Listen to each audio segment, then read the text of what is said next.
Alô, galera! Quem fala é o professor Whindersson e hoje, na disciplina Física 1, parte 3, via EAD, Ensino à Distância, trago a vocês um exercício a ser resolvido, envolvendo a segunda e terceira lei de Newton, energia cinética e potência mecânica, a qual veremos no slide a seguir. Veremos agora a aplicação da segunda e terceira lei de Newton, juntamente com o cálculo da energia cinética e potência mecânica, a qual convido a todos a prestar atenção na resolução desse problema. Uma pessoa arrasta um caixote de 20 kg sob um ângulo de 60 graus, aplicando uma força de 40 newtons. Sabendo-se que o coeficiente de atrito cinético entre o caixote e a superfície equivale a 0,02 e a aceleração gravitacional vale 10 metros por segundo ao quadrado e o seno de 60 graus igual a 0,86 e o cosseno de 60 graus igual a 0,5, determine, letra A, o diagrama de forças do corpo livre da figura. Letra B, a força normal reativa sobre o caixote. Letra C, a força que move o caixote na horizontal. Letra D, a aceleração do sistema. Letra E, supondo que o caixote parte do repouso, qual será a velocidade, o deslocamento, a energia cinética e a potência mecânica sobre o caixote ao atingir 2 segundos de movimento?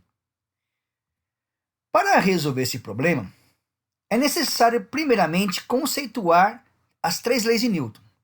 A primeira lei de Newton fala sobre a lei da inércia. Ela diz que todo corpo tende a permanecer no seu estado de origem, quer seja de repouso ou de movimento, retilíneo uniforme.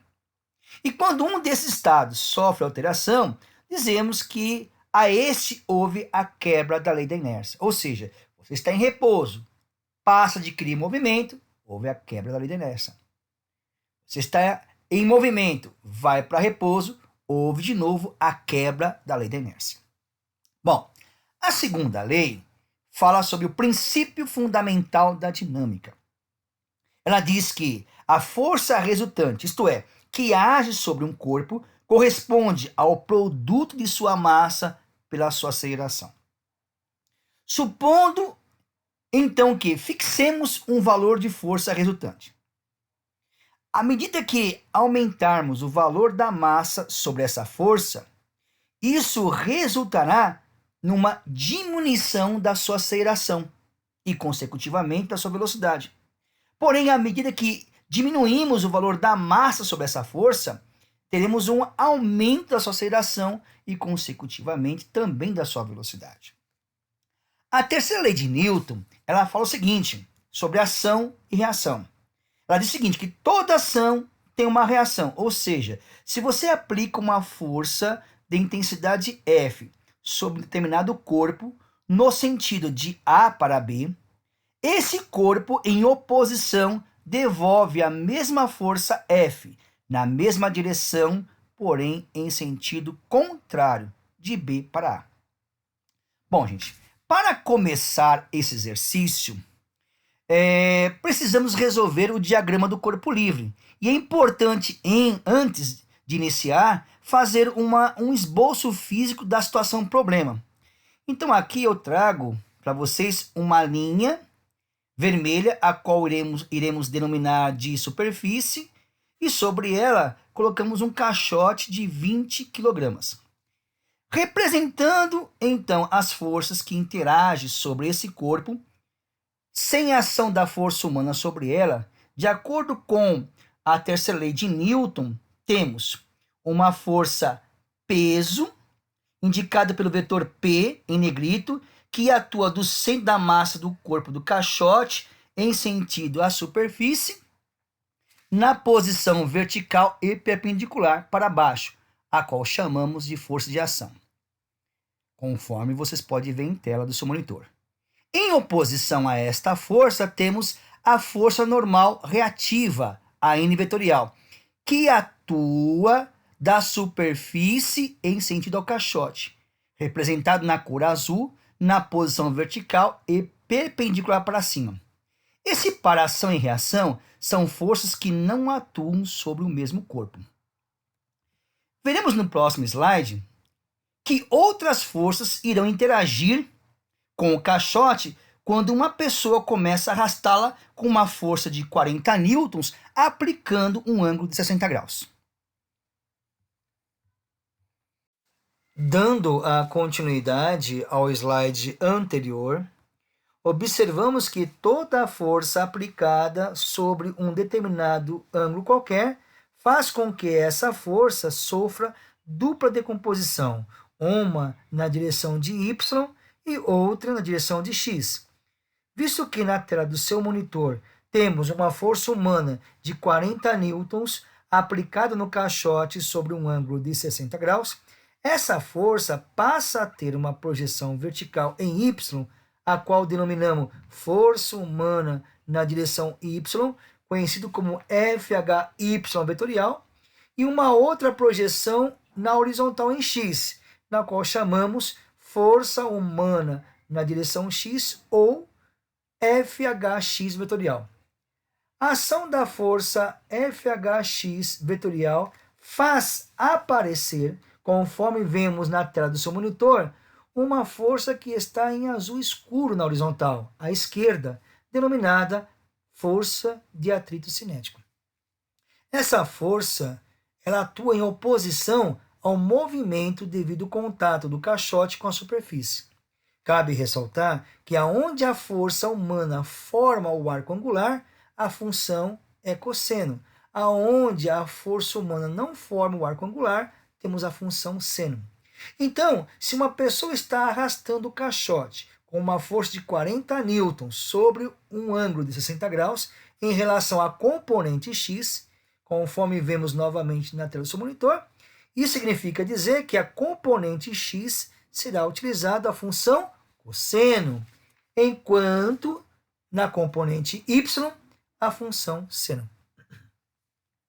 Bom, gente, aqui eu representei para vocês o diagrama do corpo livre, o DCL, conforme solicitado pelo exercício.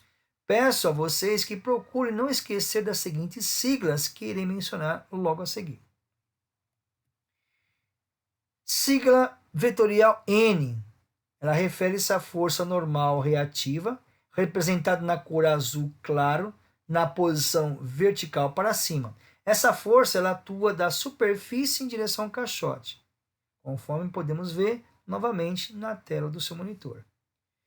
A sigla P vetorial, ela refere-se à força peso na cor negrito em posição vertical para baixo. Força essa que atua da parte central da massa do caixote em relação à superfície, o que nos permite concluir que o par ação e reação sempre atuará em corpos distintos, nunca sobre o mesmo corpo. A sigla FATIC refere-se à força de atrito cinético. Ela está representada na cor azul escuro, conforme já mencionado na sua tela, no sentido da direita para a esquerda, na horizontal, e ela está em oposição ao movimento do caixote provocado pela ação da força humana na direção x vetorial. Agora, gente, no item B, vamos ver como calcular a força normal reativa sobre o caixote. Para determinar a força normal reativa, é necessário indicar o sentido que será positivo da análise das nossas forças. Para facilitar essa determinação, eu peço que vocês procurem sempre indicar o sentido da força daquela que você quer determinar no exercício. Bom, visto que nosso objetivo é determinar a força normal N, e essa força normal N está verticalmente para cima, então adotaremos esse sentido como positivo para a análise das nossas forças. E em seguida, nós vamos aplicar a somatória das forças na direção y igual a zero. Por que fazemos isso?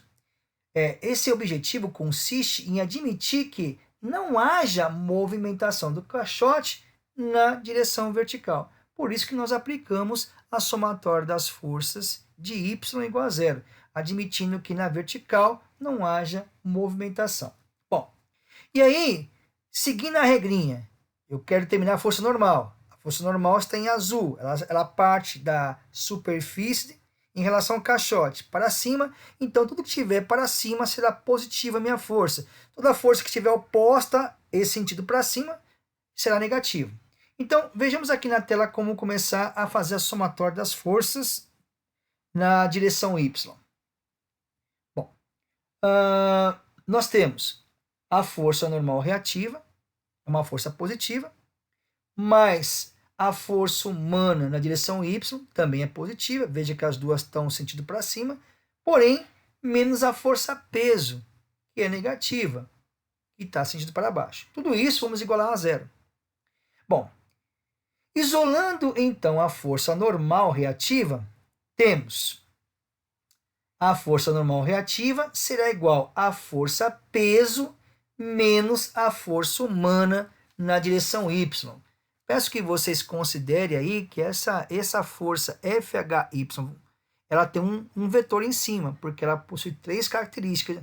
Ela tem intensidade, direção e sentido.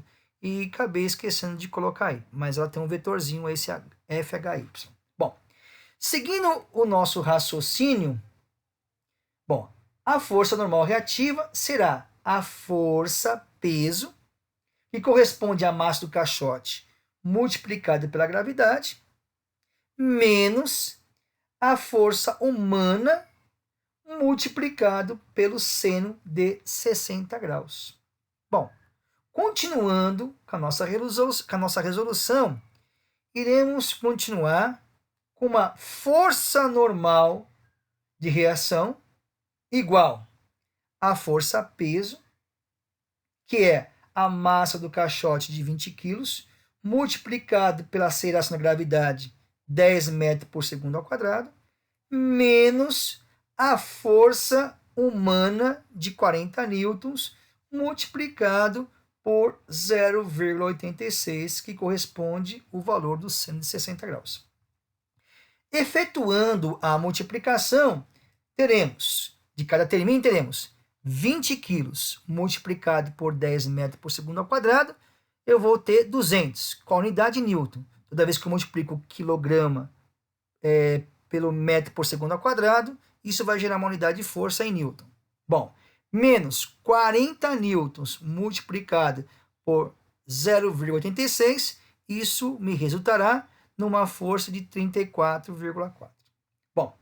Bom, fazendo a diferença de 200 newtons da força peso, né, com os 34,4 newtons da força humana na direção y, encontraremos uma força reativa, aquela que atua da superfície em relação ao caixote, de 165,6 newtons.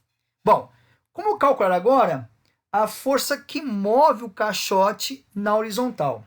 Bom, para resolver esse exercício, basta recorrermos à seguinte expressão. Força move vetorial vai ser igual à força humana na direção x vetorial menos a força de atrito cinético. Bom, e aí, como que então calculamos a força move? A força move será a força humana, né, multiplicado pelo cosseno de 60 graus, menos a força reativa, multiplicado pelo coeficiente de atrito cinético. Então, teremos a força move igual a força humana, 40 newtons, cosseno de 60, 0,5, menos a força reativa normal. Encontramos no exercício anterior, 165,6 newton, vezes o coeficiente de atrito cinético 0,02, teremos, logo a seguir, uma força move igual 40 newtons vezes 0,5, isso vai resultar em 20 newtons. 165,6 multiplicado por 0,02, encontraremos 3,312 newtons.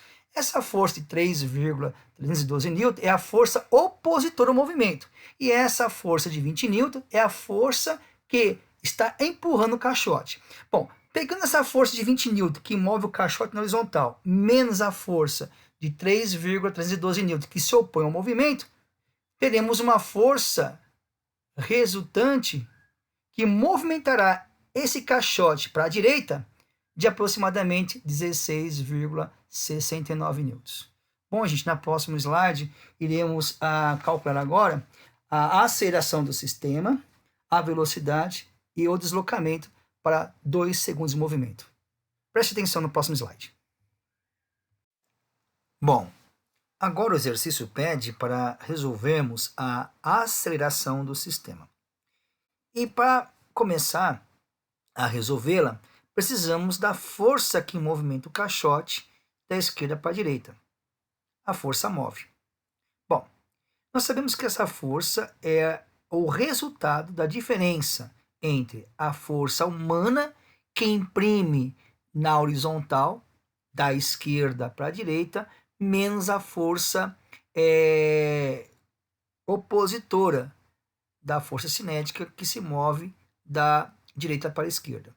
Fazendo a continha, encontramos essa força de 16,69 newtons. Bom, então aplicando sobre essa força resultante a segunda lei de Newton, o princípio fundamental da dinâmica, nós temos que a força move vai ser igual ao produto da sua massa pela sua aceleração. Bom, então quem que é a aceleração do sistema? A aceleração vai ser a força move dividida pela massa. Massa de quem? Do caixote.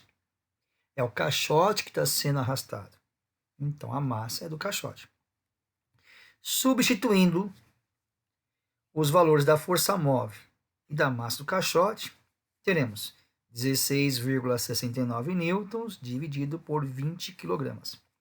Ao dividir essa força por essa massa, encontraremos uma aceleração em torno de 0,8345 metros por segundo ao quadrado. É importante entender que toda vez que eu divido Newton, uma unidade de força, pela massa em quilograma, o resultado dessa divisão me resultará numa aceleração indicada por metro por segundo ao quadrado. E essa aceleração ela ocorre devido à ação dessa força de 16,69 newton que acontece durante o arrasto do caixote da esquerda para a direita. Vamos ver agora a letra E. Supondo que o caixote parte do repouso, qual será a velocidade, o deslocamento, a energia cinética e a potência mecânica sobre o caixote ao atingir 2 segundos em movimento? Bom, para iniciar essa continha, esse cálculo da velocidade, vamos partir da equação do ponto material, onde a velocidade V é a velocidade final do caixote. A velocidade V0 é a velocidade inicial em que o caixote parte do repouso. O A é a aceleração do sistema, que encontramos aqui na letrinha D. E o tempo é a duração do movimento de 2 segundos. Substituindo os valores na equação do ponto material, teremos velocidade final do caixote vai ser igual a velocidade inicial, o caixote parte do repouso, então ele inicia com velocidade 0, mais a aceleração do sistema, 0,8345 metros por segundo ao quadrado, multiplicado pela duração do tempo do movimento, 2 segundos.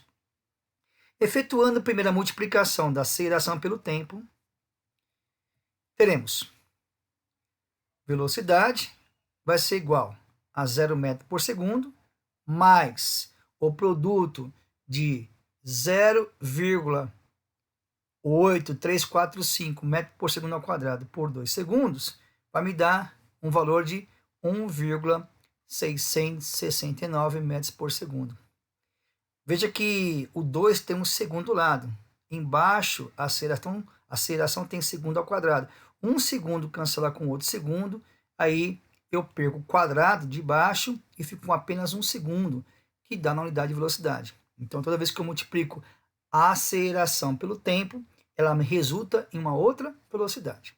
Bom, então somando 0 metro por segundo com mais 1,669 metro por segundo, nós iremos obter a velocidade do caixote ao atingir 2 segundos de movimento de aproximadamente 1,669 metros por segundo. Bom, agora vamos ver o quanto esse caixote deslocou em função dessa força, da aceleração e dessa velocidade, né? Bom, olha só. Para começar, para determinar, né, esse deslocamento do caixote, eu vou partir da equação de Torricelli, onde eu tenho velocidade final ao quadrado vai ser igual a velocidade inicial ao quadrado mais 2 vezes a aceleração multiplicado pelo deslocamento. Então, como calcular o deslocamento desse caixote durante esse intervalo de tempo? Então, ΔS, né, o deslocamento, vai ser igual à velocidade final do caixote ao quadrado, menos a sua velocidade inicial à parte do repouso, também ao quadrado, dividido pelo dobro da minha aceleração. Substituindo, então, os valores em tela, no seu monitor, teremos ΔS, o deslocamento, será a velocidade final de 1,669 metro por segundo ao quadrado, menos 0 metro por segundo ao quadrado, tudo isso dividido por 2 vezes a aceleração de 0,8345 metros por segundo ao quadrado. Efetuando a potência, a subtração no numerador e a multiplicação do denominador e dividindo, encontraremos como resultado final um deslocamento do caixote de aproximadamente 1,67 metros, ou seja, de 1,67 m. No próximo slide, iremos calcular a energia cinética e a potência mecânica sobre o caixote durante 2 segundos em movimento. Nesse slide, iremos calcular agora a energia cinética EC no caixote durante 2 segundos de movimento. Bom, para começar a calcular a energia cinética adquirida no caixote durante o arrasto, precisamos conhecer 2 informações: a massa do caixote e a velocidade do caixote ao atingir 2 segundos em movimento. Conhecendo esses 2 valores, iremos substituir na fórmula a seguir, conforme apresentado na tela do seu monitor, onde a energia EC, a energia cinética adquirida no caixote, será igual à massa do caixote, multiplicado pela sua velocidade V final ao quadrado, tudo isso dividido por 2. Bom, se o problema fala que a massa do caixote é 20 kg e a velocidade final do caixote é de 1,669 metros por segundo, substituindo esse respectivo valor na forma da energia cinética, teremos a energia cinética vai ser igual à massa do caixote, de 20 kg, multiplicado pela sua velocidade de 1,669 metros por segundo, elevado ao quadrado. Tudo isso dividido por 2.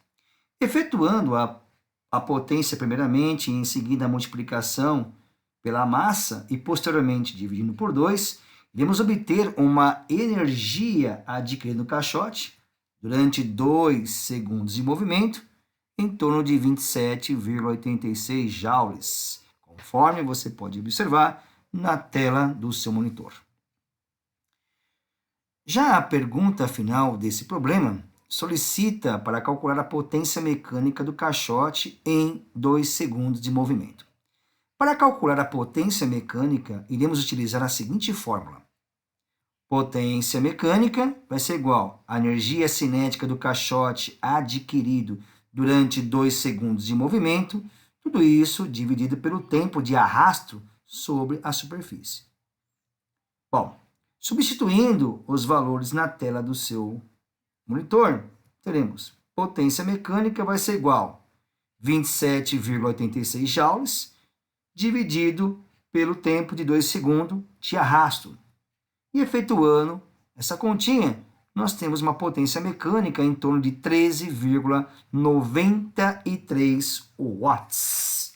Bom, trago para vocês também uma explicação de como determinar a energia, a unidade de energia Joule e a unidade de potência watts. Bom, a unidade de energia Joule, ela resulta da massa no estado de quilograma multiplicado pelo metro ao quadrado dividido pelo seu tempo de segundo ao quadrado. Então, quando tem lá quilograma multiplicado pelo metro ao quadrado dividido por segundo ao quadrado, quando se falar em energia, eu tenho a unidade Joule.